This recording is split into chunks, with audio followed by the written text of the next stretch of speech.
Thank you all so very much. It's an honor to be here to meet old friends and new friends. And you know, you've heard me say this before, but this is what democracy is all about right here. You know, this is democracy. It's people getting together when you have so many other things that you could be doing and putting skin in the game. And there's people, you know, we know them, maybe sometimes we've been them, where we get angry and we yell at the TV set, or we just say, oh, why bother? But you guys don't believe that. You're here, and you're proving that you're going to walk the walk as well as talk the talk. So I thank you humbly for that. You know, I tell everyone I stand on the shoulders of giants, everyone who's come before me, but the real shoulders that I stand on are you all. At the end of the day, it's impossible for anyone to win a race if they don't have the support of people. You know, we hear lately about this 47%.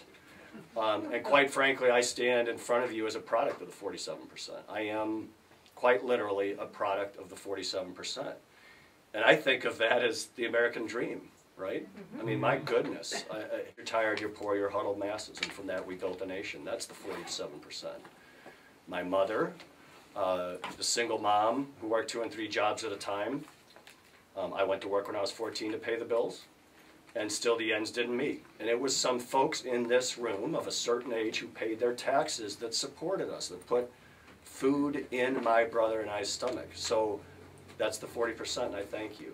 It's my grandparents who helped to raise me, and who after an entire year, a lifetime of hard work, can now have some dignity in retirement in Social Security. That's the 47%, and I thank you for helping them. My uncle, who was shot, almost blown up, on the Pacific Islands fighting the Japanese in World War II, who had to spend his last years in a veterans home without the respect and dignity that I think those folks deserve. But that's the 47%. My college education, the ability to go to a community college. And when I got into my university, to get a Pell Grant and affordable student loans, 47%. And I thank you for your support. So, you know, we can call us what we want. I'm tremendously proud everywhere I go to tell people that I am a proud Democrat, but I'm an American first, just like you all. I'm proud to be a Democrat, and I'll always stand proud to be a Democrat, but just like when I raised my right hand as a Marine, I swore to defend the Constitution of the people of this country. There was nothing in there about Democrats and Libertarians, Independents, Tea Party, Occupy. It was as Americans. And you know, with your help, we're going to win this race in November, and we're going to show Fred Upton the door with your help. And when I go to Congress in January, and I hope you all are on the bus coming with me, because how cool would that be, right? It's, once again, raising the right hand, and it's the same oath, right? It's the same oath. They can try to divide us, right? So now I'm going to sound kind of partisan, but this is what it's kind of coming down to, right? I mean, why would somebody who's running for president dish on half of the country, the people that I just talked about, the people that brought me here today to be with you in some ways as well, right? You're dishing on half the country? That's not leadership. Leadership is saying, I stand with you. I particularly stand with the downtrodden and the folks who need a hand up. That's this country. That's what makes us the greatest nation on earth. We're not the greatest nation on earth because we have more missiles and aircraft carriers. Yeah, that's strength. In the military sense, you know, I was the guy that jumped out of airplanes and swam out of submarines in the special forces. That's one kind of courage, right?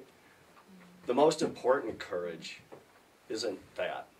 The most important courage is the courage that you all are demonstrating by being here right now, and the kind of courage that we see in everyday Americans, right? It's single parents like my mom and others around the country that bust their butts to put a roof over the kids' head and food and send them off to school. It's the teachers who work as hard as anyone, but often at half what they should be paid. You know, it's the folks that go into the poor communities and help the downtrodden, the folks that don't have a voice. It's the folks that fight for the environment, you know, to honor and be good stewards of creation. There's so many heroes, but those heroes are everyday folks.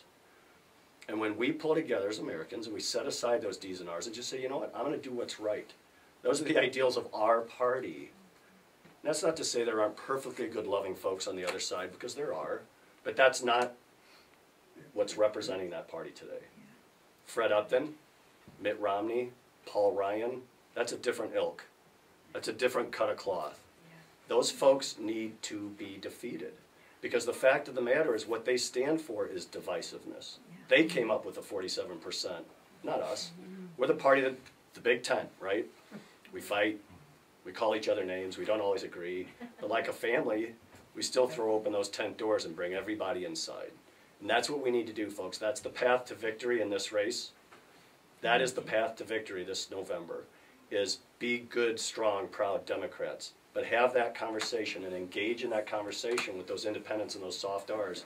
You don't have to mix it up with the hard R's. Let me do that. But we need everybody, right? We need everybody. That's the path to victory. So stand tall. Let's keep our backs straight and our shoulders squared. Let's stand for what we believe in. Let's champion those causes that make all the difference. And if you guys do that, if you get out there and talk to 10, 20, 30 people, spread the word, we're going to win this thing in November. We hear it every single day, every single day. I make phone calls to strangers, and I'm talking to people who are Republicans. I talked to folks that are hardcore Jack Hogendijk supporters at the Allegan Fair the other day, and in 10, 15 minutes of conversation, not because I'm anything special, I'm just the messenger, right? But in 10 or 15 minutes of conversation, these Hogendijk supporters were like, I'm going to vote for you. And they didn't just say, I'm going to vote for you. They took a stack of literature and yard signs, and they said, I'm going to put yard signs in my yard, and I'm going to talk to my friends. I don't know what sparked that, except that I'd like to think that it's when we talk about common decency and basic principles. And those are the principles of our party, and those are the principles that bring all of you here today. And I can't tell you how humbling and empowering it is to fight for those principles side by side with all of you. So I thank you very much. I thank you for being here. I thank you for being Democrats in the largest sense and Americans in an even larger sense. And for all your support, let's work together. And I guarantee you, and I'm happy to answer questions, but I guarantee you in November, if we do a few more really strategic things, we win this race. Never, I mean, imagine if you will, imagine if you will the signal that we send to this country. I'm serious here. Imagine the message that we send to this country. If some working stiff, you know, who nobody ever heard of, who's representing the people regardless of party, gets into power and takes out a 26-year incumbent failed leader. What is the message we're sending? We're sending the message that we want to be proud of Congress. We want to be proud of our government. We want to stand for people beyond other things, that our principles matter. We send a message that Southwest Michigan's putting the country back on track. So thank you all very, very much. Look forward to your support.